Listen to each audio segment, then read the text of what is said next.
السلام علیکم ورحمۃ اللہ وبرکاتہ۔ آپ دیکھ رہے ہیں آرٹیکل وائس، اور میں روزنامہ ایکسپریس کے کالم لے کر آپ کی خدمت میں حاضر ہوں۔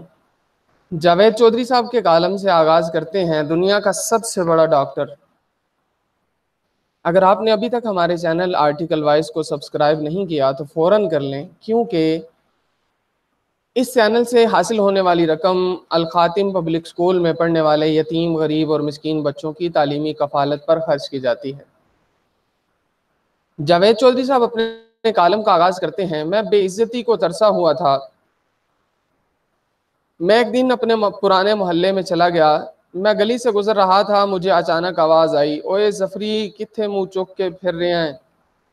بس یہ آواز میرے کانوں میں پڑنے کی دیر تھی، میری ساری ٹینشن، اینگزائٹی، بلڈ پریشر اور شوگر ٹھیک ہو گئی۔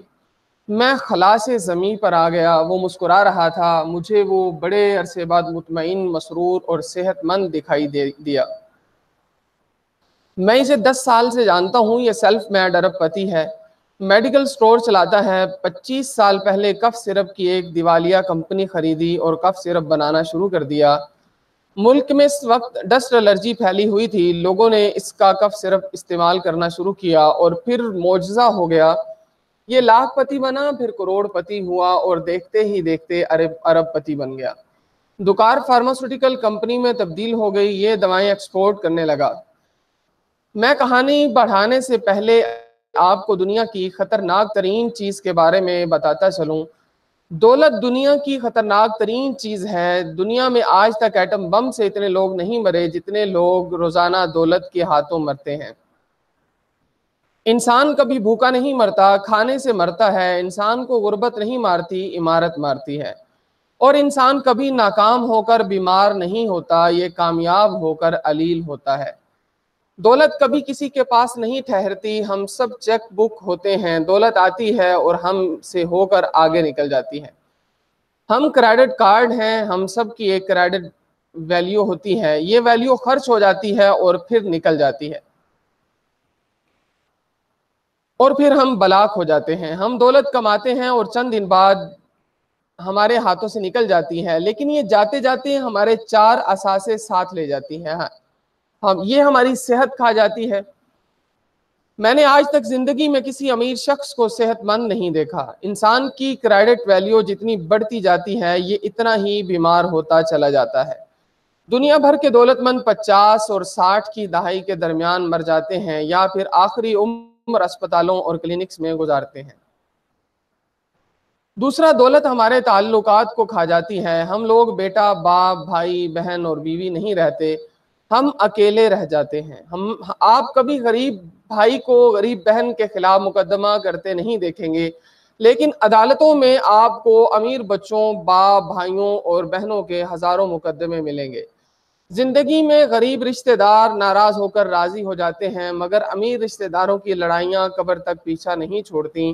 چنانچہ دولت آپ کے رشتے کھا جاتی ہے۔ دولت کا تیسرا وار اخلاقیات پر ہوتا ہے۔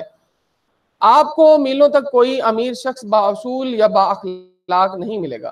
جھوٹ ہو یا مجرم ہو، آپ کو ان کے دائیں بائیں امیر لوگ نظر آئیں گے، لہٰذا دولت آپ کی اخلاقیات نگل جاتی ہے۔ اور چوتھا اثاثہ سکون ہے۔ دولت آپ کا سکون چھین لیتی ہے۔ آپ نے زندگی میں بہت کم امیر لوگ مطمئن اور پرسکون دیکھے ہوں گے۔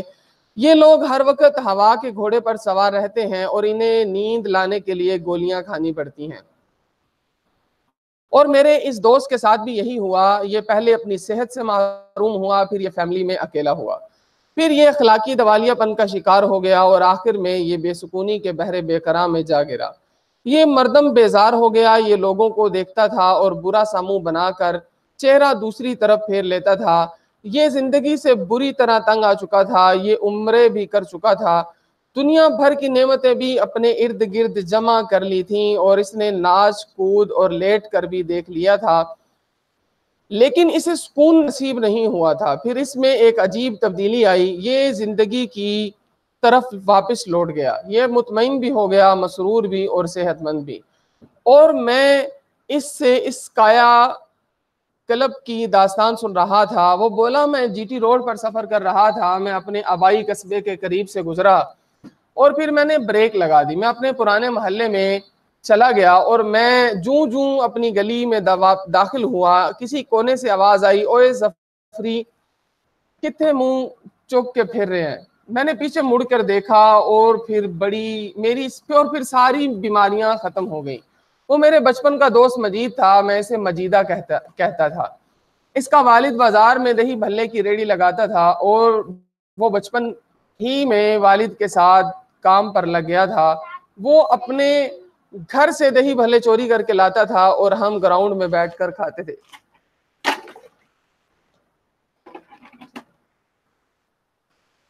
ہم ایک دوسرے کے ساتھ کشتی بھی لڑتے تھے, بھیڑوں کے ساتھ دھاگا باندھ کر بھی اڑاتے تھے اور ہم اتوار کے اتوار گلی ڈنڈا بھی کھیلتے تھے. وہ مجھے ہمیشہ ظفری کہتا تھا. میں ترقی کر گیا, وہ پہلے بین الاقوامی شہری بنا اور پھر ظفری سے سید ظفر الحق بن گیا. لوگ مجھے شاہ صاحب اور ظفر صاحب کہتے تھے. دفتر میں میرا نام SZ تھا. میں نے 40 سال سے کسی کے منہ سے ظفری نہیں سنا تھا, لیکن مجید نے جو ہی مجھے ظفری کہا مجھے میری خوشیاں واپس مل گئیں. میں ٹھیک ہو گیا. مجھے اس وقت محسوس ہوا کہ میں بے عزتی اور بے تکلفی کا ترسا ہوا تھا.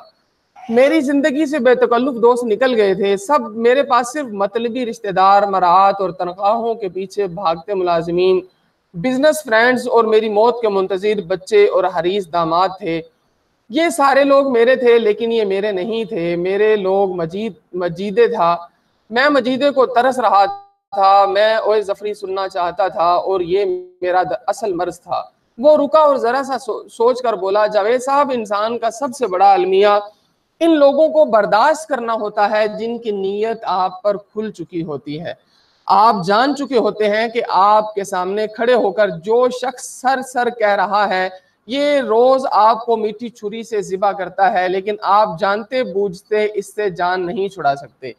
آپ یہ بھی جانتے ہیں کہ آپ کی بیوی اور اس کے خاندان کو آپ سے نہیں آپ کی دولت سے غرض ہے اور آپ کے بچے آپ کو والد نہیں کریڈٹ کارڈ سمجھتے ہیں, مگر آپ یہ جانتے بوجھتے ہوئے بھی ان کے ساتھ چلنے پر مجبور ہو جاتے ہیں. آپ دوستوں رشتہ داروں اور عزیزوں کی نیتوں سے بھی واقف ہوتے ہیں, مگر آپ ان کے منہ پر انہیں برا نہیں کہہ سکتے.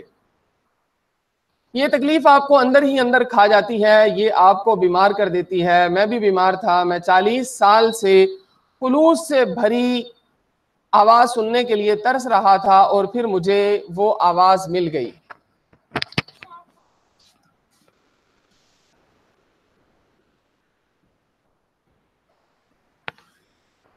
مجید اپنی دکان سے نیچے آیا, بھاگ کر اندر سے کرسی کھینچ کر لایا اور کرسی تھڑے پر نکال کر مجھے بیٹھنے کا اشارہ کرنے لگا. میں نے کرسی کو سائیڈ پر کیا اور اس کے ساتھ تھڑے پر بیٹھ گیا. وہ دانت نکال کر مجھے دیکھ رہا تھا, ہاتھ مل رہا تھا اور کہکے لگا رہا تھا. اس کی آواز سن کر پورا محلہ اکٹھا ہو گیا. لوگ ظفری آیا کے نعرے لگا رہے تھے اور میرے ارد گرد جمع ہو رہے تھے. میں حیرت سے انہیں دیکھتا تھا, انہیں پہچاننے کی کوشش کرتا تھا. یہ سب میرے بچپن کے ساتھی تھے. میں کسی کے ساتھ پتنگیں اڑایا کرتا تھا, کسی کے ساتھ بنٹے کھیلتا تھا اور کسی کے ساتھ مل کر ریڑیوں سے آم چوری کرتا تھا, اور یہ میرے ساتھ سکول سے بھی بھاگتے تھے. میں ان میں سے کوئی شخص سید ظفر الحق کو نہیں جانتا تھا. یہ صرف اور صرف ظفری سے واقف تھا اور میں اس وقت ظفری تھا.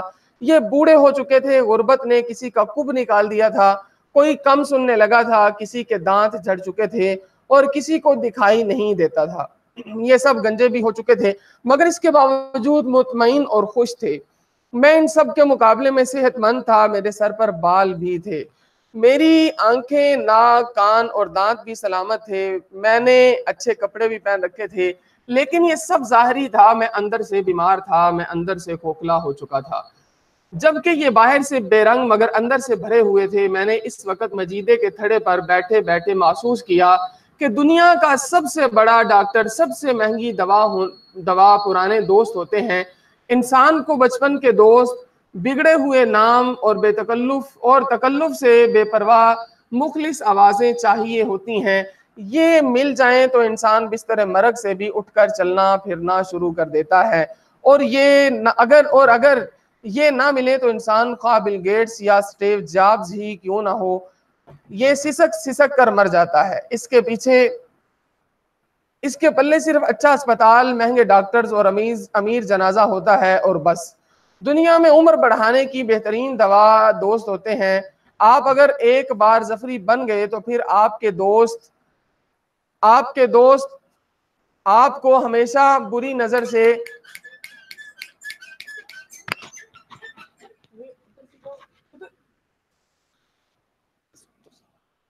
اور بس دنیا آپ کے پلے صرف اچھے اسپتال، مہنگے ڈاکٹرز اور امیر جنازے ہوتا ہے اور بس. دنیا میں عمر بڑھانے کی بہترین دوا دوست ہوتے ہیں. آپ اگر ایک بار ظفری بن گئے تو پھر آپ کے دوست آپ کو ہمیشہ ظفری بنائے رکھیں گے. یہ آپ کو سید ظفر الحق نہیں بننے دیں گے. یہ آپ کو کبھی بچپن سے باہر نہیں نکلنے دیں گے. آپ خاص صدر پاکستان ہی کیوں نہ ہو جائیں، آپ دوستوں کے لیے ظفری ہی رہیں گے. مجھے اس تھڑے پر بیٹھے بیٹھے محسوس ہوا کہ ملازمین کے لیے ہمارے اکاؤنٹس اہم ہوتے ہیں. ہمارے بچوں کے لیے وصیت اہم ہوتی ہے اور ہمارے رشتہ داروں کے لیے ہمارا سر و سوخ، ہمارا دبدبہ اور ہماری حیثیت اہم ہوتی ہے. لیکن ہمارے بچپن کے دوست وہ دو لوگ ہوتے ہیں جن کے لیے خیریت اور اہم ہوتے ہیں. چنانچہ آپ بچپن کے دوستوں سے ملتا رہا کریں، آپ کبھی بیمار نہیں ہوں گے. وہ مسکرایا اور بولا، آپ بھی پلیز مجھے ظفری کہا کریں، میں سید ظفر الحق بن کر تھک گیا ہوں. یہ تھا آج کا آرٹیکل محترم جاوید چودھری صاحب کا، دنیا کا سب سے بڑا ڈاکٹر.